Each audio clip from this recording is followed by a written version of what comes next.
So my dear friends, let us learn about the word problems related to the subtraction. शाब्दिक उदाहरणांचा आपण सराव करतोय सध्या आणि त्याच्यामध्ये वजाबाकीवर आधारित असणारी शाब्दिक उदाहरणं या व्हिडिओमध्ये आपल्याला कव्हर करायची आहेत. म्हणजे अर्थात एका छोट्या व्हिडिओच्या माध्यमातून तुम्हाला डायरेक्ट वर्ड प्रॉब्लेम सॉल्व्ह करण्याच्या मेथडकडे मी घेऊन जाणार आहे.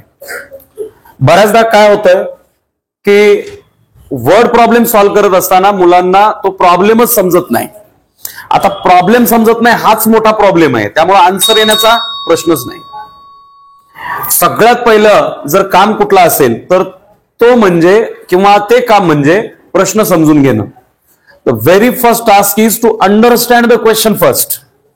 And to understand the question, you should have sufficient command on English language. You should understand the question first, and then you should learn the proper method so that you will use it while solving the word problems related to subtraction.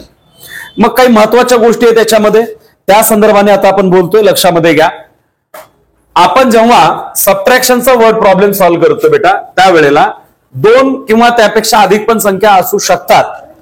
But always remember, you should write the bigger number first and then subtract the smaller number from the bigger one. सगळ्यात best technique काय आहे, दिलेल्या दोन संख्यांपैकी अनेक दिल्या असतील तर त्या वेळेला तुम्हाला कधीतरी असंही करावं लागतं, ऍडिशन करून मग मोठ्या संख्येतून सबट्रॅक्शन करावी लागते. पण जर दिलेल्या प्रॉब्लेम मध्ये दोनच संख्या असतील ना, तर त्यातली मोठी संख्या तुम्हाला आधी लिहायची आहे आणि नंतर तुम्हाला छोटी संख्या लिहायची आहे. हे कधीच विसरू नका. जसं की उदाहरणाच्या माध्यमातून आपण पाहूया. Abdul had 720 beads. He sold 648 of them. How many beads does he have left? Problem आधी समजून घ्या, म्हणजे प्रश्न आधी समजून घ्या. लक्षात घ्या की नेमकं दिलंय काय आणि आपल्याला काढायचंय काय. So what is given here? The total number of beads is given. अगोदर काय दिलेलं आहे? एकूण बीड्स. बीड्स म्हणजे मनी, माळेमध्ये ओवायचे मनी, हे लक्षात घ्या. मनी म्हणजे पैसा नाही. माळ असते ना, त्याच्यामध्ये जे मनी ओवले जातात त्याला बीड्स म्हणतात. तर मग अब्दुलकडे किती बीड्स होते? 720 बीड्स होते. 720 मनी होते. त्यापैकी त्यांनी विकले किती? 648. ही सोल्ड म्हणजे विकले. आता काय आहे, या छोट्या मोठ्या शब्दांचे अर्थ माहित असणं अतिशय आवश्यक आहे. तिथे तुम्हाला मी मदत नाही करू शकत किंवा तुमचे पॅरेंट्स मदत नाही करणार आहे. तिथे प्रश्न समजून घेणं हे पूर्ण तुमचा रोल आहे. हे पूर्णपणे तुमचं काम आहे. तो क्वेश्चन समजून घेण्यासाठी मग तुम्हाला रिडिंगचं प्रॅक्टिस पाहिजे, पुरेसे शब्द पाठ असणं आवश्यक आहे किंवा त्यांचे अर्थ माहित असणं आवश्यक आहे, तर मग हे सगळं जमणार आहे. ओके. सो तुम्ही मराठी मीडियमला असा, सेमीला असा किंवा इंग्लिश मीडियमला असा, मॅटर तो होत नाहीये. प्रश्न समजणं हे सगळ्यात मोठी स्टेप आहे. So welcome back. लक्षात घ्या, Abdul had 720 beads. So 720 is the number of total beads. You have to subtract the sold beads from total beads. एकूण बीड्स मधनं तुम्हाला विकले किती ते सबट्रॅक्ट करायचे. तर तुम्हाला आन्सर काय मिळणार आहे? How many beads does he have left. मग आता त्याच्याकडे शिल्लक मनी किती उरलेत हे तुम्ही काढू शकता. Okay. So let us come to the very simple method. साधं आणि सोपं काम. लक्षात घ्या, वजाबाकीमध्ये मोठी संख्या आधी लिहायची आहे, छोटी संख्या नंतर, म्हणजे त्याच्या खाली लिहायची आहे, खाली, आणि मग सबट्रॅक्शन करून आन्सर काढायचंय. तर बघूया. सगळ्यात पहिल्यांदा संख्या लिहून काढा.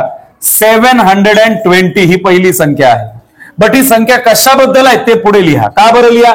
अरे बाबा, तू वर्ड प्रॉब्लेम सॉल्व्ह करतोय. whenever you are solving a word problem, that time it is your duty to mention the answer in word format. बरीच मुलं काय करतात, फक्त संख्या लिहून काढतात आणि सबट्रॅक्शन करून मोकळी होतात. असं जमणार नाही. वर्ड प्रॉब्लेमचं आन्सर हे वर्ड फॉर्मॅट मध्येच असलं पाहिजे. Okay, done. So let us solve the problem. 720 is the number of total beads. These are the total beads. बस इतकंच छोटं तुम्हाला लिहायचं असतं. दुसरी संख्या कोणती आहे? 648. आता पहिली आणि दुसरी असा विषय नाही, मोठी संख्या आधी लिहायची आहे, छोटी संख्या नंतर लिहायची आहे. 720 is bigger than 648, so that's why I have written 720 above and then 648 is written below. Okay. मग ही संख्या कशाबद्दल आहे? सोल्ड म्हणजे ते विकले. मग हे काय आहे बाबा, these are the beads sold by Abdul म्हणून लिहायचं आपण काय शॉर्टकट मध्ये, बीड्स सोल्ड म्हणजे विकलेली मनी.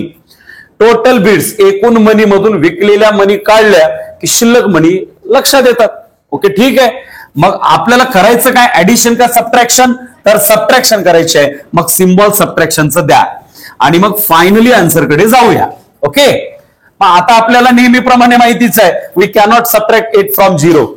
हमें पता ही है पहले से, क्या पता है कि हम 8 को 0 से माइनस नहीं कर सकते, सबट्रैक्ट नहीं कर सकते. तो क्या करना पड़ेगा, बारो करना पड़ेगा. उसनं घ्यावा लागेल बाबा. शून्याला पूर्ण त्याचा मर्डर करून टाका, खतम करा. खतम केल्यावर कुठं जाते, वर जाते. ठीक आहे, वर पाठवला. मग याचे 2 भाग करा. एक भाग इकडे घ्या, सगळ्यात छोटा एकच असतो तो इकडे घ्या आणि उरलेला इथेच ठेवा. ठीक आहे. So 10 - 8 the answer becomes 2. Okay. Can we subtract 4 from 1? No. 4 1 मधून वजा होत नाही. मग पुन्हा प्रॉब्लेम आला. मग पुन्हा बॉरो करा, उसने घ्या, कुणाकडून 7 कडून. मग आता त्याचे पण 2 भाग करा. सगळ्यात छोटा कोणता भाग असतो, 1 त्याला इथे ठेवा आणि उरलेले 6 त्याच्या डोक्यावर ठेवा. 7चे 2 भाग केले, 6 आणि 1. ठीक. हे सुद्धा बऱ्याच मुलांना प्रॉब्लेम क्रिएट करतं. हातचाच तोडता येत नाही, बॉरो करता येत नाही. पण मला वाटतं ह्या मधून तुम्हाला लक्षात आलं की बॉरो कसं करायचं असतं. ठीक आहे. So 11 - 4 the answer becomes 7. Okay. And finally 6 - 6 it becomes 0. So this is the number 72. And what it indicates? It indicates that now Abdul has 72 beads left. Abdul कडे आता 72 मनी शिल्लक राहिलेले आहेत. ओके. बरं ते लिहावं लागेल ना. मग हे काय आहेत, बीड्स लेफ्ट, शिल्लक राहिलेल्या मण्यांची संख्या. आणि मग शेवटी मी सांगितलेलं तुम्हाला नेहमीप्रमाणे फायनल आन्सर लिहित असताना देअरफोर या पॅटर्न मध्ये लिहायचं आहे. हे 3 टिंब म्हणजे ठिपके काय सांगतात, देअरफोर. THEREFORE एवढं मोठं स्पेलिंग न लिहिता 3 डॉट या फॉर्मॅटमध्ये दिले की त्याला देअरफोर म्हणतात. मराठीत त्याला म्हणतात म्हणून. एवढं सगळं असं झालं म्हणून. आता त्याच्याकडे एवढं शिल्लक आहे. मग आता काय शिल्लक आहे आणि किती शिल्लक आहे ते लिहायला लागेल ना. Therefore Abdul has left 72 beads. Abdul कडे आता 72 मनी शिल्लक राहिलेले आहेत. लक्षात येतं. आता हे कुठल्या फॉर्मॅटमध्ये इथून उचलायचंय बघा. How many beads does he have left, त्याच्याकडे किती मनी शिल्लक राहिले, तर त्याचा आन्सर हेच, Abdul has left 72 beads. Okay. तर अशा पद्धतीने तुम्हाला वर्ड प्रॉब्लेम सॉल्व्ह करायचा असतो. सबट्रॅक्शनच्या संदर्भामध्ये असणारा वर्ड प्रॉब्लेम या पद्धतीने आपण सॉल्व्ह करा. अतिशय सोपी मेथड आहे. संख्या मांडा, संख्या कशाबद्दल दिले तेही लिहा, शेवटचा आन्सर अशा फॉर्मॅटमध्ये लिहा. इथे तुमचं आन्सर परफेक्ट संपतं. ओके ठीक आहे. हे नक्कीच लक्षात आलं असणार आहे. सगळीकडे शेअर करा, विद्यार्थ्यांची गरज आहे. त्या विद्यार्थ्यांपर्यंत हे पोहोचवा. शेअरचं बटन प्रेस करा, सबस्क्राईब करा चॅनलला नवीन असाल तर. ठीक आहे. बेल आयकॉन प्रेस करून टाकाच, ऑल पण सिलेक्ट करा म्हणजे व्हिडिओ तुम्हाला नोटिफिकेशन मधून मिळत जातील. ओके ठीक आहे. भेटूया पुढच्या व्हिडिओमध्ये. तोपर्यंत जय हिंद, जय भारत.